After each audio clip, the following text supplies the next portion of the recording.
Guys, അപ്പോൾ ഇത് നമ്മൾ ഇതുവരെ ചെയ്യാത്തൊരു ക്രാഫ്റ്റാണ് കേട്ടോ. കാരണം എപ്പോഴും ചെയ്യണം എന്ന് വിചാരിക്കും, പക്ഷേ മടി കാരണം ചെയ്യാൻ പറ്റാറില്ല. പക്ഷേ എൻ്റെ നോട്ട്ബുക്സൊക്കെ കണ്ടോ, ഇതുപോലെ നമ്മൾ പകുതിക്ക് വെച്ച് ഇതുപോലെ നിർത്തിപ്പോയേക്കണേണ്. ഇടയ്ക്കിടയ്ക്ക് എന്തെങ്കിലുമൊക്കെ ചെയ്യും, ബാക്കിയുള്ള ഇതുപോലത്തെ കുറേ പേജസ് ഒന്നും ചെയ്തിട്ടില്ല. അപ്പോൾ നിങ്ങളുടെ കയ്യിൽ ഇതുപോലത്തെ കുറച്ച് എംറ്റി നോട്ട്ബുക്സൊക്കെ ഉണ്ടെങ്കിൽ ഇതുപോലെ നിങ്ങൾക്ക് ചെയ്ത് നോക്കാം കേട്ടോ. അടിപൊളി ഐഡിയ ആണ്. അപ്പോൾ ഫസ്റ്റ് തന്നെ തീം എന്ന് പറയുന്നത് എബൌട്ട് മീ ആണ്. നമ്മളെക്കുറിച്ച് നമുക്ക് എന്തെങ്കിലും ഒരു ധാരണ ഉണ്ടാവുമല്ലോ, അത് എഴുതി വെച്ചാൽ മതി. പിന്നെ എന്ത് തുടങ്ങിയാലും ഡെക്കറേഷൻ ഇല്ലാണ്ട് ഒരു പരിപാടിയില്ല. ഡെക്കറേഷനൊക്കെ ചെയ്ത് കഴിഞ്ഞ് ഇനി വീണ്ടും ഒരു ഡെക്കറേഷനും കൂടി ചെയ്യാം. ഞാനിപ്പോൾ വരച്ചുകൊണ്ടിരിക്കുന്നത് ഒരു കാലണ്ടറാണ്.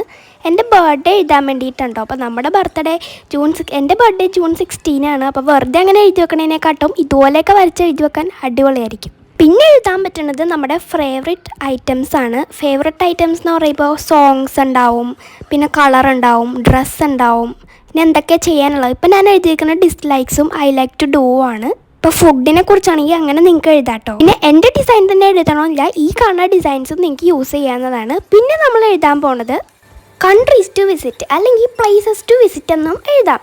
അപ്പോൾ ഇതെന്തിനാന്ന് വെച്ചാൽ നമ്മുടെ മനസ്സിൽ ഒരു പ്ലേസോ കൺട്രിയോ ഉണ്ടാവുമല്ലോ പോകണമെന്നുള്ളത്. അത് പ്രത്യേകിച്ച് എടുത്തു പറയേണ്ട ആവശ്യമൊന്നുമില്ല.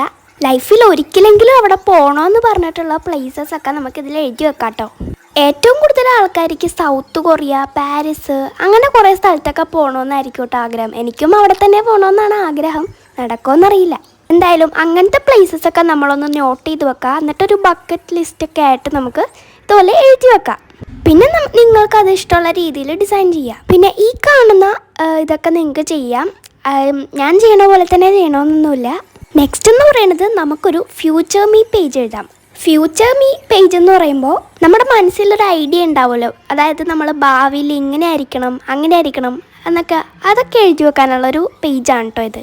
പിന്നെ ചെറിയൊരു ഡെക്കറേഷന് വേണ്ടിയിട്ട് കുറച്ച് സ്റ്റിക്കേഴ്സോ അല്ലെങ്കിൽ എന്തെങ്കിലുമൊക്കെ വരച്ച് വെക്കാം. അപ്പോൾ പണി എളുപ്പമാക്കാൻ വേണ്ടി കുറച്ച് സ്റ്റിക്കേഴ്സ് എൻ്റെ കയ്യിലുണ്ടായിരുന്നു, അത് ഒട്ടിച്ച് വെച്ചു. അപ്പോൾ സ്റ്റിക്കേഴ്സ് തന്നെ ഒട്ടിക്കണമെന്ന് ഒരു നിർബന്ധവും ഇല്ല, എന്ത് വേണമെങ്കിലും ചെയ്യാം, വരയ്ക്കായാലും മതി.